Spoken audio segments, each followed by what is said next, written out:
ومن سيئات أعمالنا من يهده الله فلا مضل له ومن يضلل فلا هادي له أشهد أن لا إله إلا الله وحده لا شريك له وأشهد أن محمدًا عبده ورسوله اللهم صل على محمد وعلى آل محمد كما صليت على إبراهيم وعلى آل إبراهيم إنك حميد مجيد اللهم بارك على محمد وعلى آل محمد كما باركت على إبراهيم وعلى آل إبراهيم إنك حميد مجيد أما بعد فيا أيها الناس ألا إن خير الحديث كتاب الله وخير الهدي هدي محمد صلى الله عليه وسلم وشر الأمور محدثاتها وكل محدثة بدعة وكل بدعة ضلالة أعوذ بالله السميع العليم من الشيطان الرجيم من همزه ونفخه ونفثه بسم الله الرحمن الرحيم يا أيها الذين آمنوا أطيعوا الله وأطيعوا الرسول ولا تبطلوا أعمالكم۔ انتہائی قابل احترام بزرگوں، عزیز نوجوان ساتھیوں، معززات و مکرمات، اسلامی ماں اور بہنوں، ہر قسم کی حمد و ثنا، تعریف و تمجید، کبریائی، بڑائی، رفعت اور عظمت اللہ رب العزت کے لیے جو پوری کائنات کا خالق و مالک ہے۔ بے شمار لا تعداد بے حد و حساب درود و سلام پیغمبر آخر الزماں، محسن انسانیت، محسن کائنات جناب محمد الرسول اللہ صلی اللہ علیہ وسلم کی ذات اقدس پر آج اسلامی مہینے شعبان کی 11 تاریخ ہے۔ شعبان کے مہینے کے بارے میں گزشتہ خطبے میں بہت سی باتیں عرض کر چکا ہوں کہ یہ مہینہ ایسا مہینہ ہے جس میں لوگ غفلت کا مظاہرہ کرتے ہیں، اور رسول اللہ صلی اللہ علیہ وسلم اس مہینے کو اکثر روزے کی حالت میں گزارتے تھے، بہت زیادہ روزے رکھتے تھے اس مہینے میں۔ مسلمان اس کام سے تو غافل ہیں، جیسے ہی شعبان شروع ہو مسلمانوں کو چاہیے کہ وہ کثرت سے روزے رکھنے شروع کر دیں، لیکن سنت کو چھوڑ دیا انہوں نے۔ بہت کم مسلمان ہیں جنہیں اللہ رب العزت توفیق دیتا ہے کہ وہ اس سنت پر عمل کریں۔ اکثریت نے سنت کو چھوڑ دیا، لیکن ایک عمل اس مہینے میں اپنی طرف سے گھڑ لیا اور بنا لیا، اور اس کی فضیلت و اہمیت کو اپنی طرف سے بنا کر اس کو دین اور شریعت سمجھ لیا اور رسول اللہ صلی اللہ علیہ وسلم کی مخالفت میں اس عمل کو بڑھ چڑھ کر زور و شور سے کیا جاتا ہے، وہ عمل ہے شعبان کی 15ویں رات کو قیام خصوصی طور پر، اور اگلے دن 15 شعبان کو خصوصی طور پر روزہ رکھنا۔ یہ دو ایسے عمل ہیں جن کا اسلامی شریعت میں کوئی ثبوت نہیں۔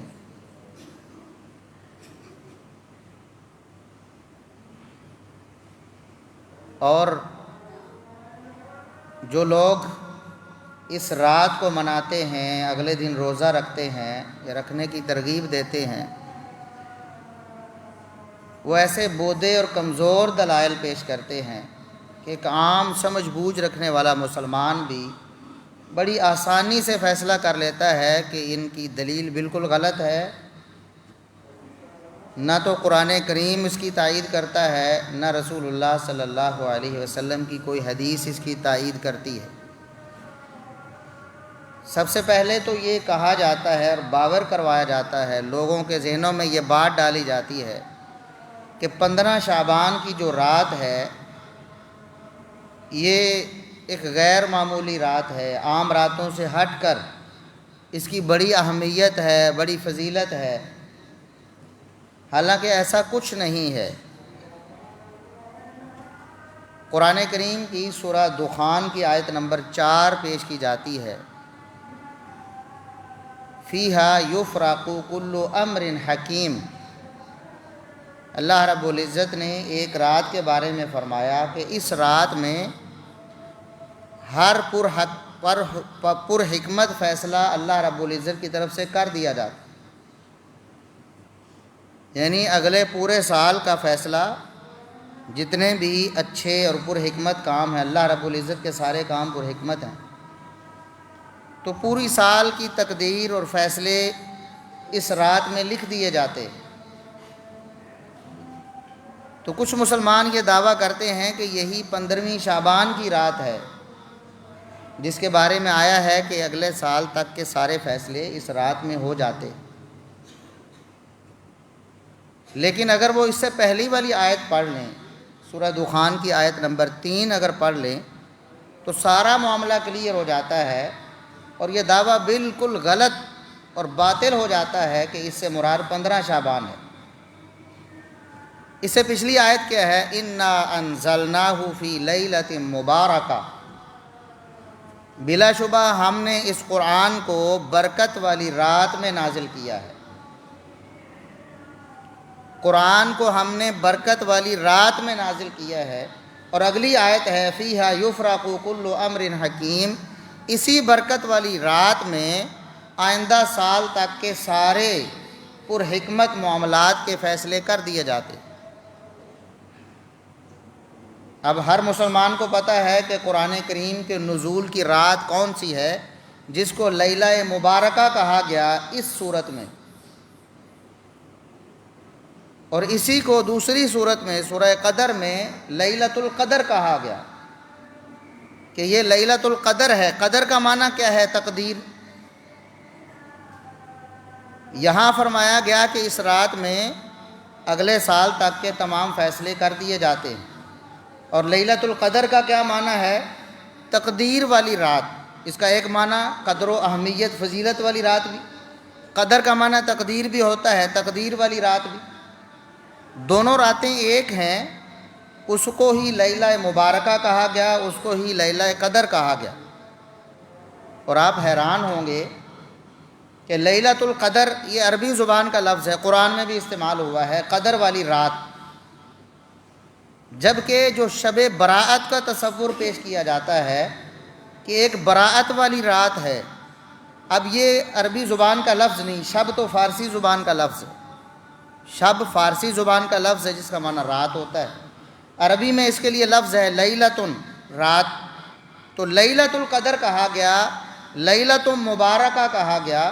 اگر یہ لیلہ براءت بھی کوئی چیز ہوتی تو اس کو لیلہ براءت کہا جاتا نا، براءت والی رات عربی میں قطعاً نہ قرآن کریم میں یہ لفظ استعمال ہوا، کسی ایک بھی حدیث میں یہ لفظ استعمال نہیں ہوا کہ لیلۃ البراءہ بھی کوئی رات ہے جس کو شب براءت کہتے ہیں۔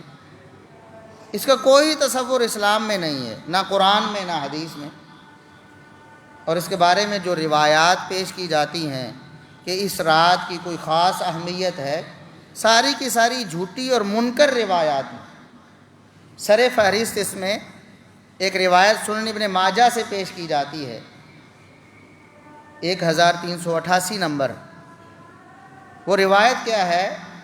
رسول اللہ صلی اللہ علیہ وسلم کی طرف منسوب کیا گیا ہے، آپ کی طرف سے یہ بات نقل کی جاتی ہے کہ لیلۃ النصف من شعبان جو ہے، شعبان کی 15ویں رات کو تم قیام کرو اور اگلے دن تم روزہ رکھو۔ اس رات میں اللہ رب العزت مغرب کے وقت سے ہی آسمان دنیا پہ نزول فرماتا ہے اور فرماتا ہے کوئی ہے مجھ سے مانگنے والا میں عطا کروں، کوئی بیمار ہے مجھ سے شفا مانگے میں اس کو شفا دوں، کوئی تنگ دست ہے مجھ سے تنگ دستی کے حوالے سے فریاد کرے میں اس کی تنگ دستی ختم کروں، اس کو خوشحال کروں، وغیرہ وغیرہ۔ جبکہ یہ روایت جھوٹی ہے۔ اس روایت کا ایک راوی ابن ابی صبرہ، محدثین نے واضح طور پر کہا کہ یہ جھوٹ بولتا تھا، جھوٹی حدیثیں گھڑتا تھا، جیسا کہ امام احمد بن حنبل رحمۃ اللہ علیہ نے فرمایا کہ یہ نبی کریم صلی اللہ علیہ وسلم کی طرف جھوٹ باندھتا تھا، اپنی طرف سے حدیث گھڑ کر آپ صلی اللہ علیہ وسلم کی طرف منسوب کر دیا کرتا تھا۔ یہ جھوٹا بندہ ہے اور اس کی جھوٹی روایت ہے۔ قرآن کریم کے مقابلے میں بھلا ایک جھوٹی روایت کی کیا حیثیت رہ جاتی ہے؟ قرآن کریم کا فیصلہ یہ ہے کہ قرآن کے نزول کی رات لیلۃ القدر ہے۔ قرآن کریم کا فیصلہ یہ ہے کہ اسی لیلۃ القدر میں اللہ رب العزت نے قرآن نازل کیا۔ قرآن کا ہی فیصلہ ہے کہ اسی لیلۃ القدر میں اللہ رب العزت نے اہمیت اور فضیلت رکھی ہے۔ قرآن کا ہی فیصلہ ہے، اسی رات میں بڑے بڑے اہم فیصلے کر دیے جاتے ہیں۔ لیکن اس کو چھوڑ کر ایک جھوٹی روایت، ایک جھوٹا شخص جس کے بارے میں محدثین نے وضاحت سے بتا دیا ہے، اس کی روایت کو لے کر جھوٹے فضائل بیان کرنا، یہ کہاں کا انصاف ہو سکتا ہے؟ اور پھر رات کو خصوصی طور پر قیام کیا جاتا ہے۔ یاد رکھیں کہ شریعت میں کسی بھی ایک رات یا ایک دن کو خاص کر کے اپنی طرف سے اس میں کوئی عبادت کرنا، خاص اہتمام کرنا، یہ منع ہے، چاہے وہ کتنا ہی عظیم الشان دن کیوں نہ ہو، کتنی ہی عظیم الشان رات کیوں نہ ہو۔ اگر تو شریعت نے اس کے بارے میں بتا دیا، جیسے لیلۃ القدر کے بارے میں بتایا، اس کی عبادت کے بارے میں بتایا، اس کے قیام کے بارے میں بتایا، اسی طرح روزوں کے بارے میں، ایام بیس کے روزوں کے بارے میں بتایا، سوموار اور جمعرات کے روزوں کے بارے میں بتایا، شعبان کے روزوں کے بارے میں بتایا۔ ان دنوں میں انسان خاص روزے کا اہتمام کرتا ہے تو سنت کے مطابق، راتوں کو لیلۃ القدر کی رات کو قیام کرتا ہے سنت کے مطابق ہے۔ لیکن ایک رات جس کے بارے میں شریعت نے یہ نہیں کہا کہ اس رات میں خصوصی اہتمام کرنا چاہیے، اس رات میں اپنی طرف سے خصوصی اہتمام کرتا ہے تو رسول اللہ صلی اللہ علیہ وسلم کا مخالف بن جاتا ہے۔ دلیل کیا ہے؟ صحیح مسلم کی حدیث ہے، نبی اکرم صلی اللہ علیہ وسلم نے فرمایا لا تختصوا لیلۃ الجمعۃ بقیام من بین اللیالی، لوگوں جمعہ کی رات کو خاص قیام کے ساتھ اہتمام نہ کیا کرو، جمعہ کی رات کو خاص طور پر قیام کے لیے اس کو منتخب نہ کرو۔ ولا تخصوا یوم الجمعۃ بصیام من بین الایام، اور باقی دنوں کو چھوڑ کر خاص جمعے کے دن روزہ رکھنے کا اہتمام نہ کیا کرو۔ حالانکہ جمعے کا دن کتنی قدر و عظمت والا ہے۔ رسول اللہ صلی اللہ علیہ وسلم نے فرمایا، صحیح مسلم کی حدیث، خیر یوم طلعت علیہ الشمس، سارے دنوں کا سردار، سارے دنوں سے بہتر، آج تک ایسا کوئی دن جس میں سورج طلوع ہوا ہو ایسا نہیں آیا جو جمعے سے افضل ہو۔ جمعے کا دن سارے دنوں کا سردار، سب سے افضل ہے۔ اللہ کے رسول صلی اللہ علیہ وسلم نے اس کی وجہ بھی بیان فرمائی۔ اسی دن جمعے کے دن ہی آدم علیہ السلام کو پیدا کیا گیا، اسی دن جنت میں داخل کیا گیا، جنت سے نکلنے کا دن بھی یہی ہے، قیامت بھی جمعے کے دن قائم ہوگی، سب سے بہترین دن بھی ہے۔ لیکن کوئی شخص پورا ہفتہ روزے نہیں رکھتا، اس کی عادت نہیں ہے، اسپیشل کر کے جمعے والے دن وہ روزہ رکھ لیتا ہے، اس چیز کو ذہن میں رکھ کے کہ جمعے کے دن خاص کوئی ثواب ملے گا مجھے، تو رسول اللہ صلی اللہ علیہ وسلم نے منع فرمایا۔ جمعے کی رات بھی ساری راتوں سے افضل ہے عام دنوں کے حساب سے، ویسے تو لیلۃ القدر کی اہمیت ہے، لیکن عام ایک ہفتے کی بات کریں، مثلا یہ ہفتہ ہمارا جا رہا ہے، اس ہفتے کی راتوں میں سے رات جو جمعے کی رات ہے اس کی ویسے قدر زیادہ ہے، کیونکہ وہ بھی جمعے میں ہی شمار ہوتی، جمعے کی رات ہے، لیکن رسول اللہ صلی اللہ علیہ وسلم نے منع فرما دیا، خبردار میرا کوئی امتی جمعے والے دن خاص عبادت کا اہتمام نہ کرے۔ ایک بندہ روزانہ رات کو تہجد پڑھتا ہے، پڑھ لے، جمعے کی رات کو بھی پڑھے، لیکن باقی ساری راتیں سویا رہتا ہے، جمعے کی رات کو وہ کہتا ہے کہ میں خاص طور پر عبادت کروں گا کیونکہ اس کی فضیلت زیادہ ہے، تو رسول اللہ صلی اللہ علیہ وسلم نے منع فرما دیا، قطعاً ایسا نہیں کرنا، جائز نہیں ہے۔ تو جو شخص آج کے دور میں جمعے کی رات کو خاص اہمیت دے کر وہاں عبادت کے لیے اسے خاص کرے، جمعے کے دن کو خاص روزے کے لیے اہتمام کرے، وہ رسول اللہ صلی اللہ علیہ وسلم کی حدیث کا مخالف بنتا ہے۔ تو آپ بتائیں کسی اور دن کو، آپ دیکھیں کہ ابھی ہمارے پاس جو شب برات جسے کہا جاتا ہے، 15 شعبان کی جو رات ہے وہ کس دن آ رہی ہے؟ آج 11 ہے، تو وہ سوموار کو، منگل کو آئے گی میرے خیال۔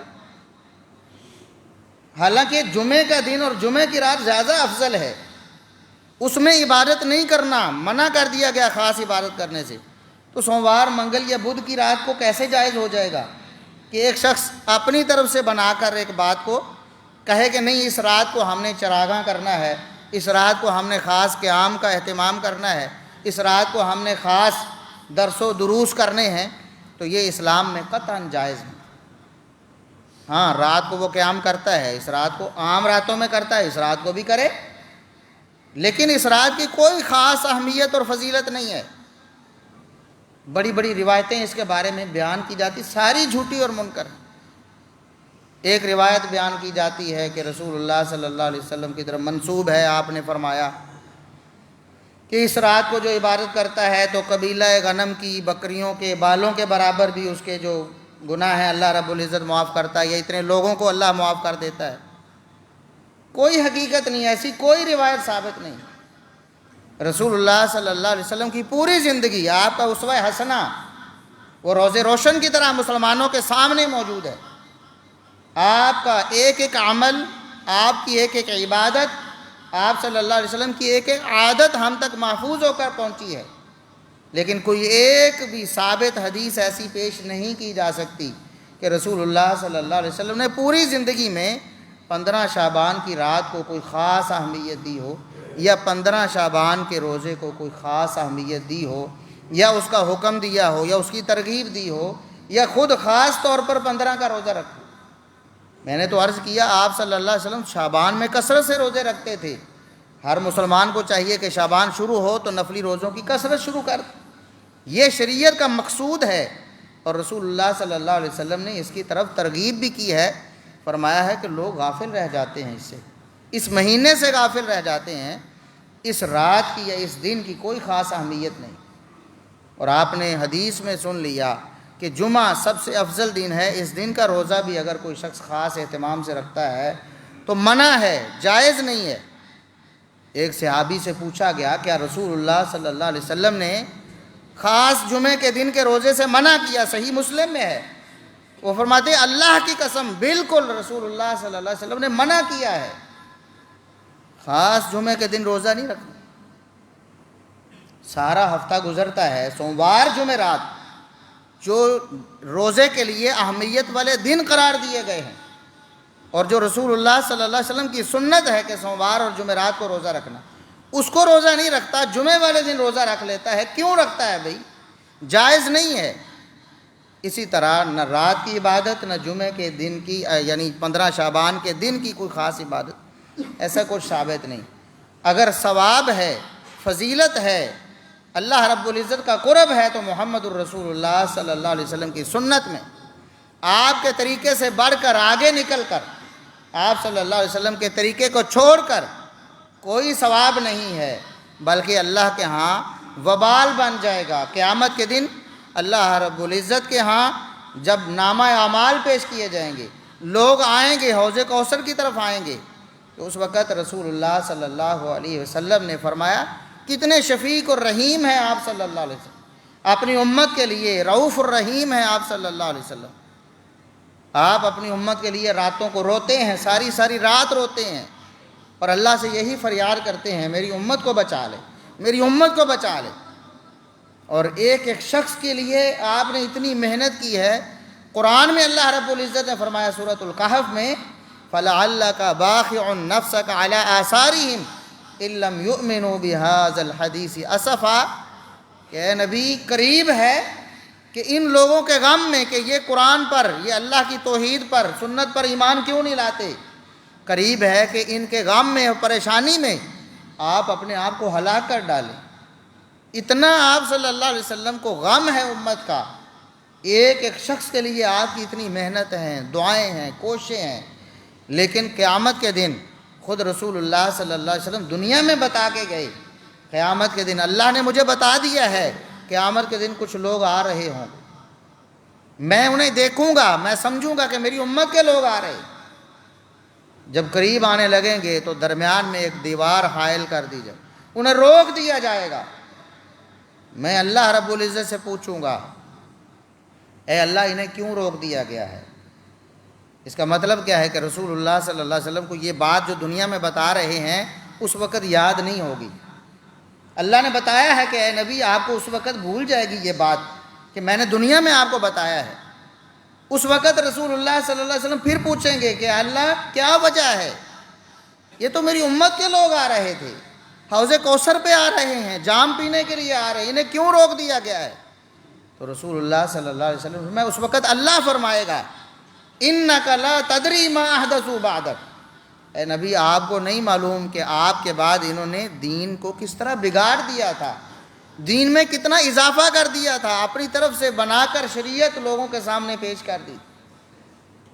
اس وقت رسول اللہ صلی اللہ علیہ وسلم جو رؤوف الرحیم ہے، شفیق ہیں، مہربان ہیں، امت کے لیے روتے ہیں، قیامت کے دن بھی سفارشیں کریں گے، لیکن ایسے لوگوں کے بارے میں رسول اللہ صلی اللہ علیہ وسلم کو رحم نہیں آئے، آپ کا دل نرم نہیں ہوگا ان کے لیے۔ جب اللہ بتائے گا کہ انہوں نے آپ کے دین میں اضافہ کر دیا تھا آپ کے بعد، تو رسول اللہ صلی اللہ علیہ وسلم فرمائیں گے میں اس وقت کہوں گا سحقن سحقن لمن غیر بعدی، ان بدبختوں کو میری نظروں سے دور کر دو جنہوں نے میرے بعد میرے دین میں اضافہ کر دیا تھا، میرے دین کو بدل دیا تھا، میرے بعد ان کو میری نظروں سے دور کر دیں، میں انہیں دیکھنا بھی برداشت نہیں کرتا۔ تو رسول اللہ صلی اللہ علیہ وسلم کو بھی اپنی طرف سے دین میں کچھ اضافہ کر لینا، دین کو بڑھا لینا، اپنی طرف سے ثواب کا کوئی ذریعہ بنا لینا، یہ رسول اللہ صلی اللہ علیہ وسلم کو بھی اتنا زیادہ مبغوض تھا، آپ صلی اللہ علیہ وسلم بھی اتنا ناراض ہوتے تھے۔ آپ نے واقعات سنے ہوئے ہیں کہ کبھی بھی جب رسول اللہ صلی اللہ علیہ وسلم کے سامنے ایسا کوئی ذکر ہوتا آپ صلی اللہ علیہ وسلم غصے میں آ جاتے، اور قرآن میں بھی اللہ رب العزت نے فرمایا یا ایھا الذین آمنوا لا تقدموا بین یدی اللہ ورسولہ، ایمان والو قطعاً خبردار کبھی بھی اللہ اور اس کے رسول سے آگے نہیں بڑھنا۔ اب اس کا یہ مطلب نہیں تھا کہ رسول اللہ صلی اللہ علیہ وسلم چل رہے ہوں تو آپ نے آگے نہیں چلنا، وہ تو صحابہ کرام چل لیا کرتے تھے ضرورت کے وقت میں، جیسا سفر ہجرت میں ابو بکر صدیق رضی اللہ عنہ، وہ کہتے کبھی میں آگے ہو جاتا، کبھی پیچھے ہو جاتا، کبھی دائیں کبھی بائیں، مجھے ایسے لگتا کہ شاید آگے سے کوئی خطرہ ہو تو میں آگے ہو جاتا، مجھے ایسے لگتا کہ پیچھے سے کوئی خطرہ ہو سکتا ہے میں پیچھے ہو جاتا، کبھی دائیں کبھی بائیں۔ اسی طرح رسول اللہ صلی اللہ علیہ وسلم سے اور مواقع بھی ثابت ہے، یہ منع نہیں تھا کہ آپ صلی اللہ علیہ وسلم سے دنیا میں چلتے ہوئے آگے نہیں کوئی بڑھ سکتا۔ دوڑ میں بھی ایک دفعہ آپ صلی اللہ علیہ وسلم سے ایک صحابی کی سواری جو وہ جیت گئی، تو آپ صلی اللہ علیہ وسلم نے فرمایا کہ جس کو بھی عروج ملتا ہے اس کے لیے زوال ہے. یہ سواری بڑی عمدہ تھی، بڑی قیمتی تھی، لیکن آج ہار گئی. تو یہ ایسا مسئلہ نہیں تھا کہ دنیا میں آپ صلی اللہ علیہ وسلم سے آگے نہیں بڑھا جا سکتا. پھر اس کا مطلب کیا ہے کہ اللہ اور اس کے رسول سے آگے نہ بڑھو. اور پھر رسول اللہ صلی اللہ علیہ وسلم سے تو ممکن تھا دنیا میں برابر چلنا یا آگے چلنا. اللہ رب العزت کے ساتھ کون چلتا ہے یا کون چل سکتا ہے؟ کیا مطلب ہے کہ اللہ اور اس کے رسول سے آگے نہ بڑھو؟ صاف مطلب ہے کہ اللہ اور اس کے رسول صلی اللہ علیہ وسلم کے احکامات سے آگے نہ بڑھو. اللہ اور اس کے رسول صلی اللہ علیہ وسلم کی تعلیمات سے آگے نہ بڑھو. جہاں اللہ اور اس کے رسول صلی اللہ علیہ وسلم بتائیں وہاں ٹھہریں، جتنا بتائیں اتنا کریں، آگے نہیں بڑھنا. آپ صلی اللہ علیہ وسلم بہت سخت ناراض ہوئے. آپ کو پتہ ہے، واقعہ دہراتا نہیں ہوں. آپ صلی اللہ علیہ وسلم نے جب دیکھا کہ صحابہ کرام یہ چاہتے ہیں کہ ہم اور عمل کریں، جو آپ صلی اللہ علیہ وسلم سے ثابت ہے اس سے بڑھ کر کریں، کیونکہ آپ کے ذمہ تو کوئی گناہ نہیں ہے، ہم گناہ گار ہیں، ہم اللہ رب العزت کی نافرمانی کر بیٹھتے ہیں، ہمیں تو چاہیے اور زیادہ ہم اللہ کی عبادت کریں. اس وقت رسول اللہ صلی اللہ علیہ وسلم نے جو الفاظ ارشاد فرمایا یاد رکھو، خبردار، انی اخشاکم اتقاکم للہ، میں تم سب سے بڑھ کر اللہ رب العزت سے ڈرنے والا ہوں، تم سے بڑھ کر اللہ رب العزت کا فرما بردار ہوں، میرے سے آگے بڑھ کر تم اللہ کے فرما بردار نہیں رہ سکتے. تو جو عمل رسول اللہ صلی اللہ علیہ وسلم سے ثابت نہیں ہے، قطعاً ایسا عمل ثواب کی نیت سے نہیں کیا جا سکتا. من احدث فی امرنا ھذا ما لیس منہ فہو رد. رسول اللہ صلی اللہ علیہ وسلم نے فرمایا جس نے ہمارے دین میں کوئی ایسی چیز کا اضافہ کیا جس پر ہماری مہر نہیں ہے، جس پر ہمارا عمل نہیں ہے، جس پر ہمارا حکم نہیں ہے، اللہ کے ہاں مردود ہو جائے گی، اس کی کوئی قدر و قیمت نہیں ہوگی. وہ اللہ کو راضی کرنے کا سبب نہیں بنے گی، بلکہ اللہ اور اس کے رسول صلی اللہ علیہ وسلم کو ناراض کرنے کا سبب بنے گی. آج ہم مسلمان ہیں، ہم کلمہ پڑھنے والے ہیں، رسول اللہ صلی اللہ علیہ وسلم کے اتباع اور فرما برداری کا دعویٰ کرنے والے ہیں. کیوں ہم اپنی طرف سے کوئی چیز بنا لیں جو رسول اللہ صلی اللہ علیہ وسلم نے نہیں کر کے دکھی؟ لَقَدْ كَانَ لَكُمْ فِي رَسُولِ اللَّهِ أُسْوَةٌ حَسَنَةٌ. اللہ رب العزت نے قرآن میں بتایا کہ محمد الرسول اللہ صلی اللہ علیہ وسلم کی زندگی تمہارے لیے رول ماڈل ہے. تم نے پیچھے پیچھے چلنا ہے، پیچھے پیچھے چلنا ہے. ما آتاکم الرسول فخذوہ وما نہاکم عنہ فانتہوا. رسول اکرم صلی اللہ علیہ وسلم جو تمہیں دیں اسے لے لو، اور جس سے وہ روک دیں اس سے رک جاؤ. اگر تو شعبان کی رات کا 15ویں رات کا خاص قیام رسول اللہ صلی اللہ علیہ وسلم نے دیا ہے تو ہمیں اس کو قبول کرنا چاہیے، اسے لے لینا چاہیے. لیکن اگر آپ صلی اللہ علیہ وسلم نے یہ عمل نہیں دیا پھر اللہ کے ہاں مردود ہو جائے گا، اعمال ضائع ہو جائیں گے، باطل ہو جائیں گے. کیونکہ قرآن کریم میں سورہ محمد میں اللہ رب العزت نے ارشاد فرمایا ایمان والو اللہ اور اس کے رسول صلی اللہ علیہ وسلم کی اطاعت فرما برداری کرو، وَلَا تُبْطِلُوا أَعْمَالَكُمْ، اپنے اعمال کو ضائع نہ کرو. کیا مطلب ہے؟ اللہ اور اس کے رسول کی فرما برداری کو چھوڑ کے عمل کرو گے تمہارا عمل ضائع ہو جائے گا. یہ دین کے بارے میں ہے. آپ صلی اللہ علیہ وسلم کی ایک حدیث میں واضح الفاظ ہیں ہمارے اس دین کے معاملے میں جس نے کوئی اضافہ. یاد رکھیں دنیا کے معاملات میں اضافہ کرنا منع نہیں ہے. ایجادات ہو رہی ہیں، قیامت تک ہوتی رہیں گی، ہم انہیں اپنا بھی سکتے ہیں، ان سے فائدہ بھی لے سکتے ہیں، کیونکہ قرآن میں اللہ رب العزت نے بتایا ہے وَيَخْلُقُ مَا لَا تَعْلَمُونَ. آج اعتراض یہی ہوتا ہے، ہمیں آپ شبرات سے روکتے ہیں جی، ہمیں 15 شعبان کے روزے سے روکتے ہیں، نیکی کا کام ہی تو ہے نا، آپ کیوں روکتے ہیں ہمیں نیکی کے کام سے؟ خود آپ نے دیکھے پنکھے لگوائے ہوئے ہیں، آپ نے اے سی لگوائے ہوئے، یہ بھی تو نہیں تھے نبی کریم صلی اللہ علیہ وسلم کے دور میں، آپ نے کیوں لگوا لیے پھر؟ قرآن میں اللہ رب العزت نے آسائشوں کا اور نعمتوں کا ذکر کیا ہے جو دنیاوی نعمتیں ہیں، دنیاوی آسائشیں ہیں. فرمایا یہ گھوڑے، یہ خچر، یہ گدھے، یہ تمہاری آسانی اور سہولت کے لیے اللہ رب العزت نے پیدا کیے ہیں. وَيَخْلُقُ مَا لَا تَعْلَمُونَ. اللہ رب العزت ایسی چیزیں بھی پیدا کرے گا جن کا تمہیں آج علم نہیں. یہ صحابہ کرام کے دور میں بھی ایسا تھا، کتنی چیزیں ایسی پیدا ہو گئیں، اللہ رب العزت نے لوگوں کے ذہنوں میں بات ڈالی، وہ تخلیق ہو گئیں، ایجاد ہو گئیں جو صحابہ کے دور میں نہیں تھی. اور کتنی ایسی چیزیں ہیں جو قیامت تک تخلیق اور ایجاد ہوں گی جو ہمارے علم میں نہیں۔ اللہ نے فرمایا دنیاوی آسائشیں اللہ اور پیدا کرتا رہے گا جن کا تمہیں آج علم نہیں ہے۔ دنیاوی نعمتوں کے بارے میں فرمایا بڑھتی رہیں گی، ان میں اضافہ قباحت نہیں ہے، اچھا ہے۔ لیکن جب دین کی بات آئی تو اللہ رب العزت نے فرمایا الیوم اکملت لکم دینکم واتممت علیکم نعمتی ورضیت لکم الاسلام دینا۔ آج تمہارا دین مکمل ہو گیا ہے، یہ جو نعمت اسلام ہے اللہ نے تمام کر دی۔ اتممت علیکم نعمتی، دنیا کی نعمتوں کا فرمایا کہ چلتی رہیں گی، بنتی رہیں گی۔ یہ جو دین کی نعمت ہے اس کے بارے میں فرمایا مکمل ہو گئی ہے، تمام ہو گئی، بس اس کے بعد اس میں اضافہ نہیں کیا جا سکتا۔ اگر کوئی اضافہ کرے گا اس کا یہ عمل مردود ہو جائے گا، اللہ اور اس کے رسول صلی اللہ علیہ وسلم کی ناراضگی کا سبب بنے گا۔ اس لیے ہمیں چاہیے کہ ہم وہ عمل کریں جو اللہ اور اس کے رسول صلی اللہ علیہ وسلم کا پسندیدہ ان کے بتائے ہوئے اعمال ہیں۔ شعبان کا پورا مہینہ روزوں کا مہینہ ہے، ابھی سے روزے رکھنے شروع کریں، 15 کو بھی رکھ لیں، 16 17 کو بھی رکھ لیں، 13 14 کو بھی رکھیں، 12 کو بھی رکھیں، پورا مہینہ روزے رکھیں۔ لیکن سارے مہینہ چھوڑ کر صرف 15 کو روزہ رکھیں گے تو رسول اللہ صلی اللہ علیہ وسلم نے اس دن تو جمعے کے روزے سے بھی منع فرما دی۔ ایسے نہیں کر سکتے۔ کوئی شخص ایک دن چھوڑ کے ایک دن روزہ رکھ رہا ہے، اس کی ترتیب یوں ہوئی کہ جمعرات والے دن اس کی چھٹی تھی اور جمعے والے دن روزہ تھا، اس نے بدھ والے دن روزہ رکھا تھا، جمعرات والے دن صوم داود رکھ رہا ہے، جمعرات والے دن اس کی چھٹی، جمعے والے دن روزہ رکھ لے، یہ اس کی ترتیب میں آ رہا ہے، اس نے اپنی ترتیب کے حساب سے رکھا ہے، خاص جمعے کے لیے نہیں رکھا تو جائز ہے۔